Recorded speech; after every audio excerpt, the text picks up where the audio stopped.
Pakistan team में 4 बड़े नाम बाहिर होने जा रहे हैं। कहने को तो वो बड़े नाम हैं, लेकिन उनका कोई ऐसा काम हमने नहीं देखा जो कि बड़ों वाला हो। किसी बड़ी टीम के खिलाफ उन्होंने आज तक हमें मैच जितवाया हो। यहाँ पर वो 4 बड़े प्लेयर बाहिर होने जा रहे हैं। सबसे पहले मैं आपके सामने रखना चाहता हूँ वो स्टैट्स जो कि पाकिस्तान के T20 वर्ल्ड कप 2026 में बल्लेबाजों के रहे हैं। इतने घटिया हालिया अरसे में मैंने नहीं देखा होगा कि पाकिस्तान टीम ने इतनी घटिया बैटिंग की हो, और इतनी घटिया पिचेस वहां पर थी नहीं जितनी घटिया हमारे बल्लेबाजों ने यहां पर बैटिंग की है। टॉप पर हमारे साहिबजादा फरहान हैं। ये एक बल्लेबाज थ्रू आउट द टूर्नामेंट खेला है पाकिस्तान के लिए। थ्रू आउट द टूर्नामेंट इस बंदे ने परफॉर्म किया है और बताया है कि इसके अंदर एनर्जी है, खेलने का दम है और बड़ी टीमों के खिलाफ भी परफॉर्म कर सकता है, जैसे कि इंग्लैंड के खिलाफ किया, श्रीलंका के खिलाफ किया। सिर्फ इंडिया के खिलाफ फ्लॉप हुए, वो भी थोड़ा सा जल्दबाजी में शॉट खेल गए। हालांकि उन्हें भी ये अंडर प्रेशर कर सकता था, और एशिया कप में इस बंदे ने किया भी था, भगा भगा के मारा था जसप्रीत बुमराह जैसे बॉलर्स को।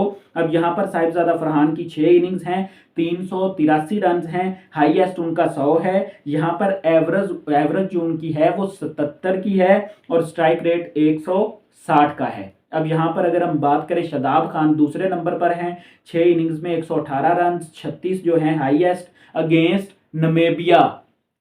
नमीबिया और 23 की एवरेज है, 153 का स्ट्राइक रेट है। फखर जमान तीसरे नंबर पर आते हैं, सिर्फ 2 मैचेस खेले हैं। फखर जमान ने 2 मैचेस में 109 रन किए हैं, 84 उनका हाईएस्ट है श्रीलंका के अगेंस्ट, और 54 की उनकी एवरेज है, और स्ट्राइक रेट जो है वो 187 का स्ट्राइक रेट है फखर जमान का। और ये मेरे ख्याल से पाकिस्तान क्रिकेट मैनेजमेंट का, माइक हैसन का और सलमान अली आगा का सबसे बड़ा ब्लंडर था फखर जमान को बाहर बिठाना। अब यहाँ पर अगर हम बात करें बाबर आजम की, द किंग बाबर आजम, उन्होंने जनाब 4 मैचेस खेले हैं और 4 इनिंग्स में उन्होंने 91 रन किए हैं। 46 जो है वो उनका हाईएस्ट था अगेंस्ट यूएसए। उनकी एवरेज जो है वो 22। पहली दफ़ा ऐसा हो रहा है कि मैं किसी भी टूर्नामेंट में या किसी भी सीरीज में बाबर आजम की एवरेज देख रहा हूँ सीरीज या टूर्नामेंट खत्म होने के बाद, और वो 35 से कम है। पहली दफ़ा ऐसा हुआ है। और यहाँ पर मैं कसूर सिर्फ बाबर आजम का नहीं समझूंगा। बाबर आजम का तो कसूर है, बाबर आजम की तो खराब परफॉर्मेंस है, लेकिन बाबर आजम को यूज़ करने वालों से भी ये पूछना चाहिए कि हर बंदा, हर क्रिकेटर, हर एक्स क्रिकेटर ये बोल रहा है, ये बात कर रहा है कि आप बाबर को किस तरह से 4 नंबर पर एडजस्ट कर रहे हैं, किस तरह से उससे 4 नंबर पर परफॉर्मेंस लेना चाहते हैं। आप यही साइम अयूब को पहले ड्रॉप करके या तो फखर को डाल लेते, या फखर को 4 पे ले आते, बाबर को ओपनर खिला लेते, या सलमान अली आगा घटिया उसने पूरे टूर्नामेंट में बल्लेबाजी की है, उसकी जगह पर आप बाबर को ले आते। आपका टीम कॉम्बिनेशन बिल्कुल अच्छा और सॉलिड बनता, और आपको शुरू से बाबर अच्छा स्टार्ट देता पावर प्ले में। जिस तरह की वो बैटिंग करता है, आपने इंग्लैंड के अगेंस्ट देखा होगा कि 2 गेंदों पर 2 चौके उसने जोफ्रा आर्चर को मारे थे, जहां पर स्ट्रगल कर रहा था साहिबजादा फरहान, जहां पर स्ट्रगल कर रहा था साइम अयूब जोफ्रा आर्चर को चौका या छक्का मारने के लिए, और साइम अयूब घटिया शॉट खेल के क्रॉस मार के आउट हुआ था। इसके बाद हमारे बल्लेबाज आते ही नहीं। शहीन अफरीदी 5वें नंबर पर है स्कोरों में। शहीन अफरीदी, इससे आप अंदाजा लगा लें कि यार आपकी टीम कहां पर लैंड कर रही है। आप मुकाबले की बात करते हैं इंडिया से, लेकिन आप अभी तक भाईजान इंडिया के करीब करीब भी नहीं भटक रहे। आपसे इंडिया 10-15 साल आगे की क्रिकेट खेल रहा है, और अभी तक आप 10-15 साल उनसे पीछे हैं। शहीन अफरीदी ने 5 मैचों में 43, फ़हीम ने 3 में 40, उस्मान खान ने 5 मैचों में 60। इनके अगेंस्ट भी अब फाइनली सर्जरी होनी चाहिए। उसके बाद साइम अयूब ने 5 में 70, सलमान अली आगा कैप्टन साहब ने 5 मैचों में 60 रन, ख्वाजा नाफे ने 2 में 7, मोहम्मद नवाज ने 5 मैचों में सिर्फ 15 रन बनाए हैं।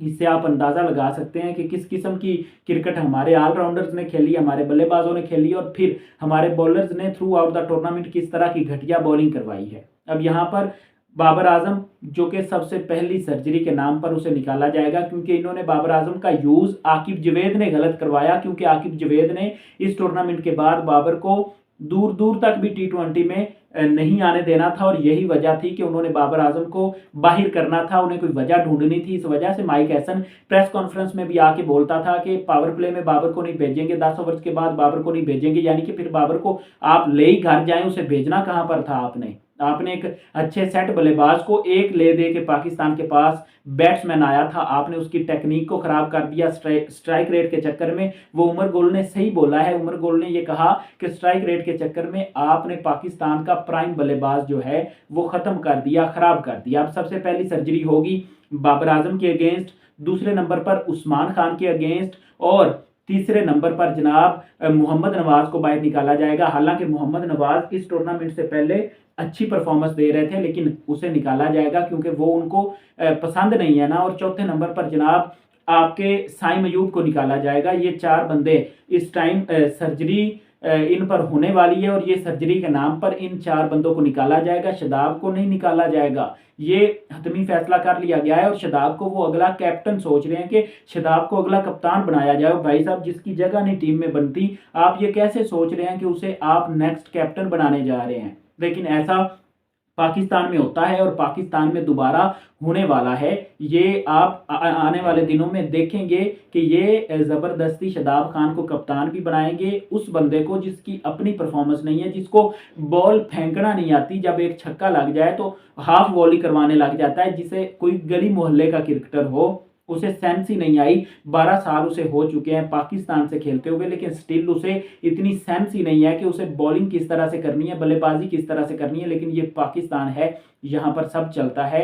सर्जरी के नाम पर बाबर आजम की स्ट्राइक रेट के चक्कर में बाबर आजम को उसकी परफॉर्मेंस खराब करवाई गई, उससे वो नहीं लिया गया जो कि बाबर आजम दे सकता था। लेकिन अब सर्जरी का सबसे बड़ा जो पार्ट बनाया जाएगा वो बाबर आजम को बनाया जाएगा, साइम अयूब को बनाया जाएगा, उसके बाद उस्मान खान को बनाया जाएगा, नवाज को बनाया जाएगा, और सलमान अली आगा को। ये 4-5 बंदे हैं जिनको अब सर्जरी के नाम पर ये टीम से बाहर निकालेंगे। लेकिन मेरा आपसे क्वेश्चन है, क्या सिर्फ सर्जरी इन 4-5 प्लेयरों पर ही होनी चाहिए, या शहीनशाह अफरीदी पर होनी चाहिए, शादाब खान पर होनी चाहिए, और कई ऐसे और भी हैं जिन पर यह सर्जरी होनी चाहिए? कमेंट की सूरत में अपनी राय जरूर दें।